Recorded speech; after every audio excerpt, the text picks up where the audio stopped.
Γεια σας, είμαι η Κατερίνα και σήμερα θα μιλήσουμε για τον αόριστο. Θα μιλήσουμε για τον αόριστο στην ενεργητική και στην παθητική φωνή. Ξεκινάμε λοιπόν. Χρησιμοποιούμε τον αόριστο όταν θέλουμε να περιγράψουμε στο σύνολό της μία δραστηριότητα ή μία κατάσταση που συνέβη στο παρελθόν.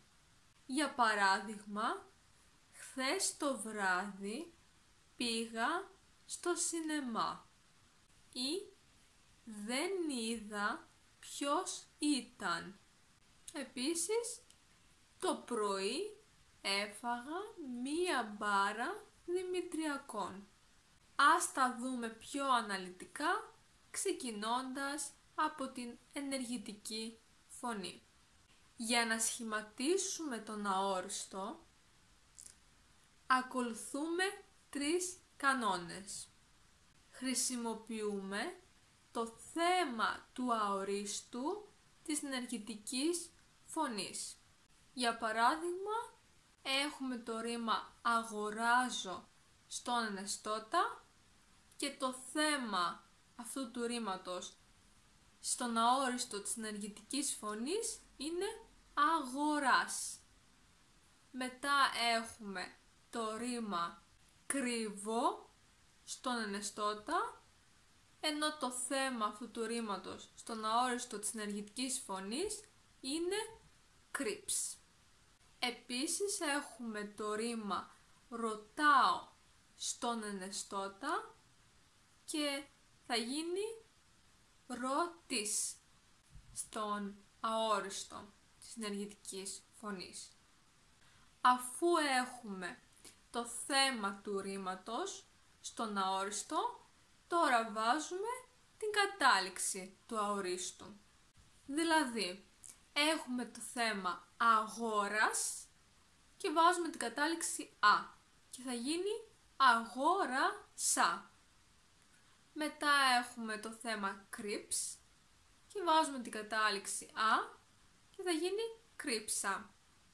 Και τέλος έχουμε το θέμα ρώτης, βάζουμε την κατάληξη α και θα γίνει ρώτησα. Επίσης, βάζουμε τον τόνο στην τρίτη συλλαβή από το τέλος. Δηλαδή, αγόρασα, ρώτησα. Όταν το ρήμα έχει μόνο 2 συλλαβές και δεν υπάρχει συλλαβή για να μπει ο τόνος, προσθέτουμε μία τρίτη συλλαβή. Δηλαδή το μπροστά από το θέμα. Δηλαδή είχαμε το ρήμα κρύψα που θα γίνει έκρυψα. Έχουμε το ρήμα έκρυψα. Και τώρα ας δούμε πώς κλείνονται τα ρήματα της πρώτης και της δεύτερης συζυγίας στην ενεργητική φωνή. Ξεκινάμε από την πρώτη συζυγία. Έχουμε το ρήμα έλυσα και θα γίνει εγώ έλυσα, εσύ έλυσες, αυτός, αυτή, αυτό έλυσε, εμείς λύσαμε, εσείς λύσατε, αυτοί, αυτές, αυτά έλυσαν ή λύσανε. Επίσης έχουμε το ρήμα άνοιξα. Εγώ άνοιξα. Εσύ άνοιξες.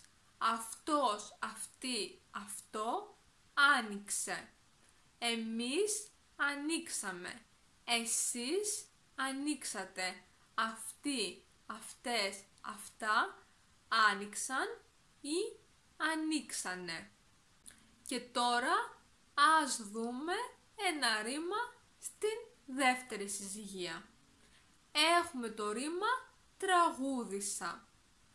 Εγώ τραγούδισα. Εσύ τραγούδισες. Αυτός, αυτή, αυτό τραγούδισε. Εμείς τραγουδήσαμε. Εσείς τραγουδήσατε. Αυτοί, αυτές, αυτά τραγούδισαν ή τραγουδήσανε. Και τώρα ας δούμε τα ρήματα στην παθητική φωνή.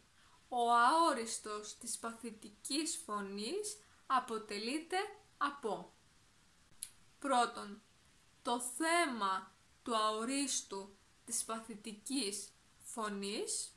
Δεύτερον, το «ικ». Και τρίτον, τις καταλήξεις του αορίστου της παθητικής φωνής.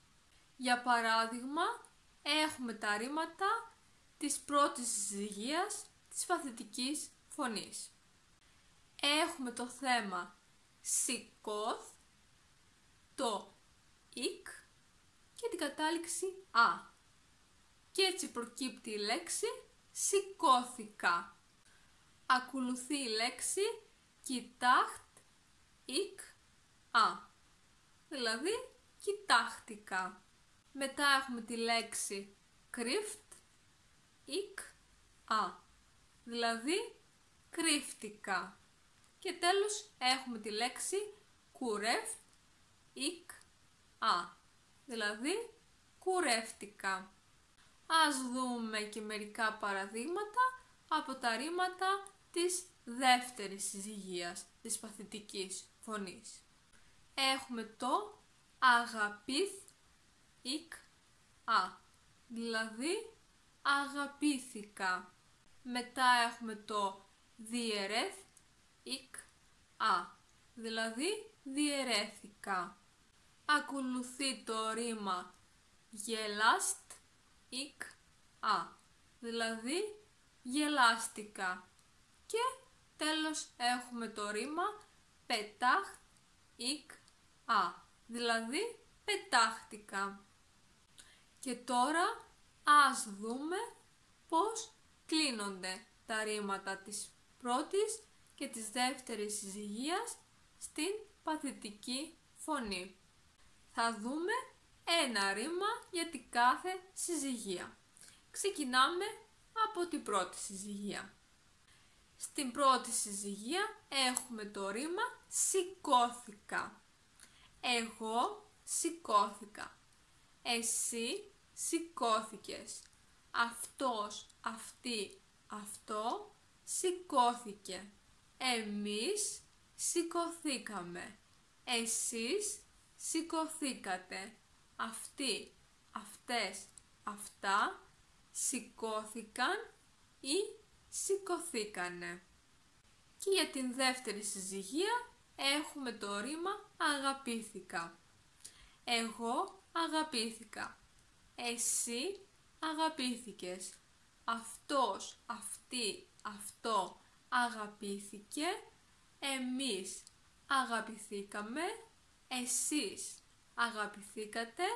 Και αυτοί, αυτές, αυτά αγαπήθηκαν ή αγαπηθήκανε. Επίσης θα ήθελα να σημειώσω ότι όπως και στον αόριστο της ενεργητικής φωνής, έτσι και στον αόριστο της παθητικής φωνής, ο τόνος βρίσκεται πάντα στην τρίτη από το τέλος συλλαβή. Αυτό ήταν λοιπόν και για σήμερα. Ελπίζω να σας άρεσε το βίντεο και να σας φάνηκαν χρήσιμα αυτά που είπα. Αν σας άρεσε το βίντεο, μην ξεχάσετε να πατήσετε μου αρέσει στο βίντεο και να κάνετε εγγραφή στο κανάλι μου για να δείτε ακόμα περισσότερα βίντεο. Επίσης μπορείτε να με ακολουθήσετε στο Instagram και στο Facebook και να με υποστηρίξετε στο Patreon. Σας ευχαριστώ πολύ, θα τα πούμε. Γεια σας.